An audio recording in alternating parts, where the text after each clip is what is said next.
प्रिय विद्यार्थियों, हमने पिछली वीडियो में पार्ट 1 में अनुसूचित जाति की परिभाषाओं एवं उनकी विशेषताओं के ऊपर बातचीत की थी।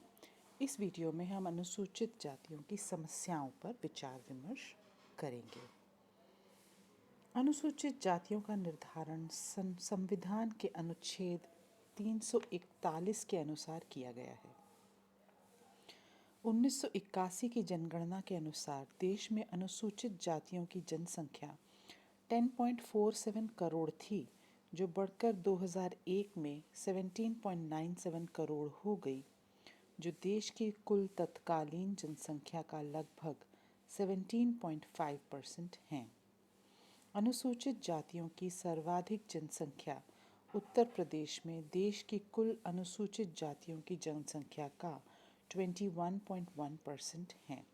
इसके बाद पश्चिम बंगाल 11.1%, बिहार 7.8%, आंध्र प्रदेश 7.4%, तमिलनाडु 7.1%, महाराष्ट्र 5.9%, राजस्थान 5.5%, मध्य प्रदेश 5.5%, कर्नाटक 5.1% और पंजाब 4.2% का स्थान है। लगभग 84% अनुसूचित जातियों की जनसंख्या गांव में निवास करती है, जो खेतीहर मजदूरों, सीमांत किसानों, जोतदारों के रूप में एवं साझे में खेती करके अपना जीवन यापन करती हैं। लगभग 16% अनुसूचित जातियों के लोग नगरों में निवास करते हैं।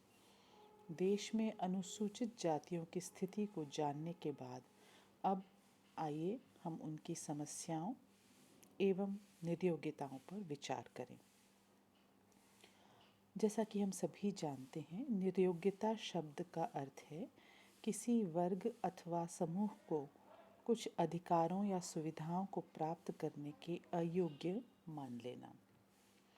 भारत में अस्पृश्य या अनुसूचित जातियों की कई नियोग्यताएं रही हैं।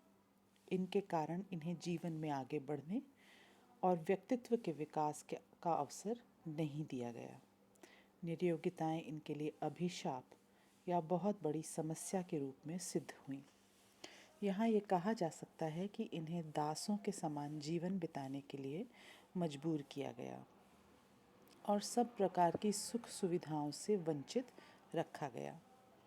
अस्पृश्यों की ये नियोग्यताएं 19वीं शताब्दी के अंत तक मौजूद रहीं। 20वीं शताब्दी के आरंभ से ही सुधार आंदोलनों तथा बाद में स्वतंत्र भारत में सरकारी प्रयत्नों के परिणाम स्वरूप इनमें काफ़ी कमी आई। स्मृतियों, पुराणों तथा धर्म ग्रंथों में अस्पृश्यों की नियोग्यताओं का उल्लेख निम्न प्रकार से किया गया है। नंबर 1, सबसे पहले हम देखेंगे धार्मिक नियोग्यताएं, अर्थात वे नियोग्यताएं जो धर्म के कारण जन्म लेती हैं। अस्पृश्यों की धार्मिक नियोग्यताएं क्या हैं? देखें हम। नंबर 1, मंदिर प्रवेश और पवित्र स्थानों के उपयोग पर प्रतिबंध। ये लोग मंदिर में प्रवेश, पवित्र नदी घाटों के उपयोग, पवित्र स्थानों पर जाने तथा अपने ही घरों पर देवी देवताओं की पूजा करने का अधिकार नहीं रखते। इन्हें धर्म ग्रंथों के अध्ययन एवं श्रवण की आज्ञा नहीं दी गई। अपने संबंधियों के शव सार्वजनिक श्मशान घाट पर जलाने की स्वीकृति नहीं दी गई है। दूसरा है धार्मिक सुख सुविधाओं से वंचित। ये अपने जो मुख्य धारा है हिंदुओं की, उनके धार्मिक जीवन से पृथक रखे जाते हैं। इन्हें पूजा, आराधना, भगवत भजन, कीर्तन आदि का अधिकार नहीं दिया जाता। ब्राह्मणों को इनके यहाँ पूजा पाठ, श्राद्ध तथा यज्ञ कराने की आज्ञा नहीं दी गई है। तीसरा है धार्मिक संस्कारों का संपादन पर प्रतिबंध। धार्मिक संस्कारों के संपादन पर प्रतिबंध। क्योंकि ये जन्म से ही अपवित्र माने गए हैं, इसी कारण इनके शुद्धिकरण के लिए संस्कारों की व्यवस्था नहीं की गई। हिंदुओं के शुद्धिकरण हेतु धर्म ग्रंथों में 16 प्रमुख संस्कारों का उल्लेख मिलता है। इनमें अधिकांश को पूरा करने का अधिकार अस्पृश्यों को नहीं दिया गया है। इन्हें विद्यारंभ, उपनयन और चूड़ा कर्म जैसे प्रमुख संस्कारों की आज्ञा नहीं दी गई है।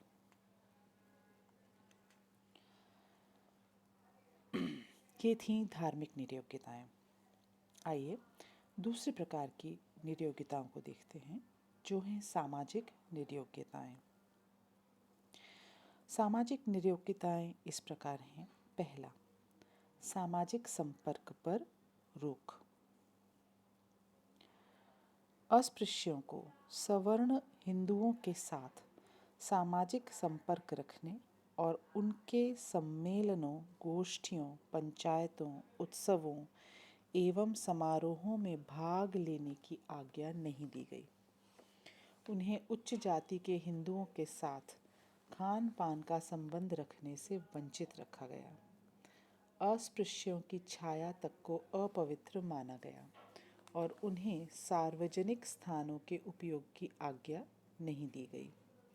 उनके दर्शन मात्र से सवर्ण हिंदुओं के अपवित्र हो जाने की आशंका से अस्पृश्यों को अपने सब कार्य रात्रि में ही करने पड़ते। दूसरा, सार्वजनिक वस्तुओं के उपयोग पर प्रतिबंध। अस्पृश्यों को अन्य हिंदुओं के द्वारा काम में लिए जाने वाले कुओं से पानी नहीं भरने दिया जाता। स्कूल में पढ़ने एवं छात्रावासों में रहने नहीं दिया जाता। उच्च जातियों द्वारा प्रयोग की जाने वाली वस्तुओं को छूने नहीं दिया जाता। पीतल एवं कांसे के बर्तन प्रयोग नहीं कर सकते। अच्छे वस्त्र, सोने के आभूषण नहीं पहन सकते। दुकानदार खाना नहीं देते, धोबी इनके कपड़े नहीं धोते, नाई बाल नहीं बनाते और कहार पानी नहीं भरते। इन्हें अन्य सवर्ण हिंदुओं की बस्ती या मोहल्ले में रहने की आज्ञा नहीं थी। तीसरा है, तीसरी सामाजिक नियोग्यता है शिक्षा और मनोरंजन संबंधी सुविधाओं से वंचित। इन्हें शिक्षा प्राप्त करने की आज्ञा नहीं दी गई। चौपालों, मेलों, हाटों में शामिल होकर मनोरंजन का अधिकार नहीं दिया गया। परिणाम स्वरूप समाज का एक बड़ा वर्ग निरक्षर रह गया। चौथी सामाजिक नियोग्यता है अस्पृश्यों के भीतर संस्तरण, हायरार्की। आश्चर्यजनक है कि इनमें भी संस्तरण की प्रणाली अर्थात ऊंच नीच का भाव पाया जाता है। ये लोग 300 से अधिक उच्च एवं निम्न जातीय समूह में बंटे हुए हैं, जिनमें से प्रत्येक समूह की स्थिति एक दूसरे से ऊंची या नीची है। के.एम. पणिक्कर का कहना है कि विचित्र बात तो ये है कि स्वयं अछूतों के भीतर एक पृथक जाति के समान संगठन था। सवर्ण हिंदुओं के समान उनमें भी बहुत उच्च और निम्न स्थिति वाली उपजातियों का संस्तरण था, जो एक दूसरे से श्रेष्ठ होने का दावा करती थी।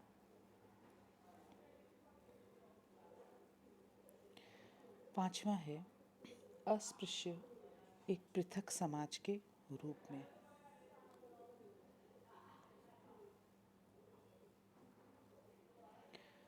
इन्हें एक पृथक समाज के रूप में सामाजिक नियोग्यताओं से पीड़ित ही रहना पड़ता है। डॉक्टर पणिक्कर ने लिखा है कि जाति व्यवस्था जब अपनी यौवनावस्था में क्रियाशील थी, उस समय इन अस्पृश्यों की स्थिति कई प्रकार से दासता से भी अधिक खराब थी। दास कम से कम एक स्वामी के अधीन होता है और इसलिए उसके अपने स्वामी के साथ व्यक्तिगत संबंध होते हैं, लेकिन अस्पृश्यों के परिवार पर तो गांव भर ही दासता का भार होता है। आइए अब हम तीसरे प्रकार की नियोग्यताओं को देखें, जो हैं आर्थिक नियोग्यताएं।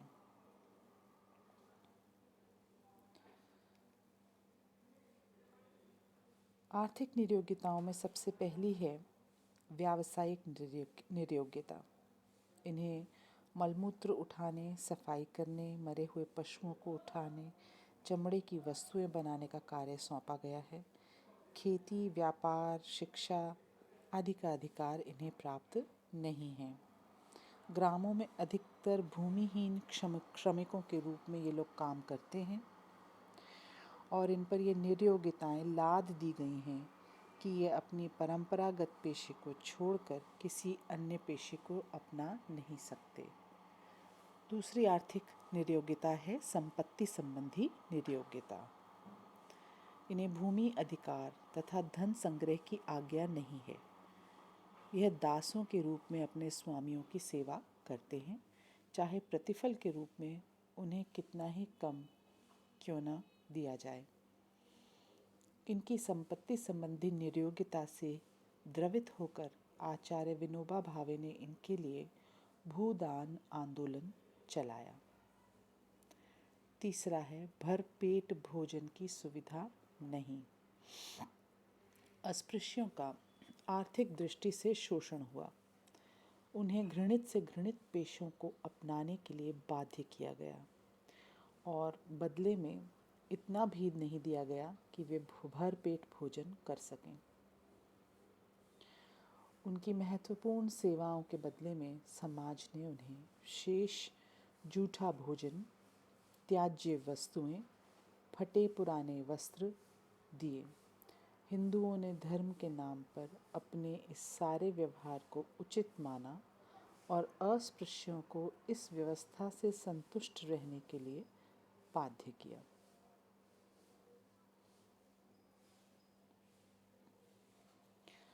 और अंत में हम ये देखेंगे कि इनकी राजनीतिक नियोग्यताएं क्या हैं। इन्हें राजनीतिक क्षेत्र में सब प्रकार के अधिकारों से वंचित रखा गया। शासन के कार्य में हस्तक्षेप, सुझाव, सार्वजनिक सेवाओं के लिए नौकरी प्राप्त करने, राजनीतिक सुरक्षा प्राप्त करने का कोई अधिकार नहीं था। अस्पृश्यों को अपमानित किया जाता, सरेआम पीटा भी जाता। ऐसे व्यवहारों के विरुद्ध उन्हें सुरक्षा प्राप्त नहीं थी। दंड की कठोरता का इस बात से पता चलता है कि मनु के अनुसार निम्न वर्ण का मनुष्य अपने जिस अंग से उच्च वर्ण के व्यक्तियों को चोट पहुंचाए, उसका वह अंग ही काट डाला जाना चाहिए। अस्पृश्यों की उपर्युक्त नियोग्यताएं मध्यकालीन सामाजिक व्यवस्था से विशेष रूप से संबंधित हैं। वर्तमान संदर्भ में ये नियोग्यताएं इतिहास की बातें बनकर रह गई हैं। वर्तमान में अस्पृश्यों एवं अनुसूचित जातियों की समस्या प्रमुखतः सामाजिक और आर्थिक है, न कि धार्मिक और राजनीतिक।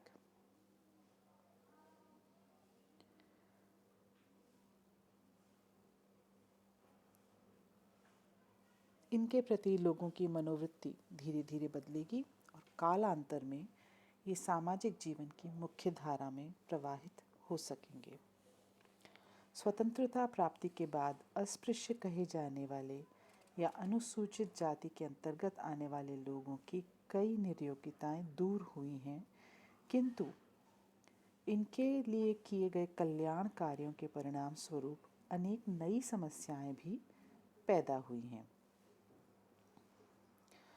और सवर्णों के साथ ये तनाव एवं संघर्ष की स्थिति में भी कई जगह पर आए हैं।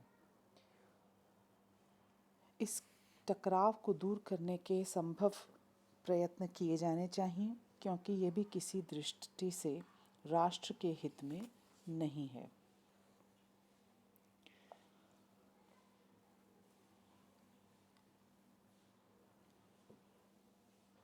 तो ये थी निरयोग्यताएं जो कि अनुसूचित जाति के लोगों को समाज में फेस करनी पड़ती हैं, सामना करना पड़ता है।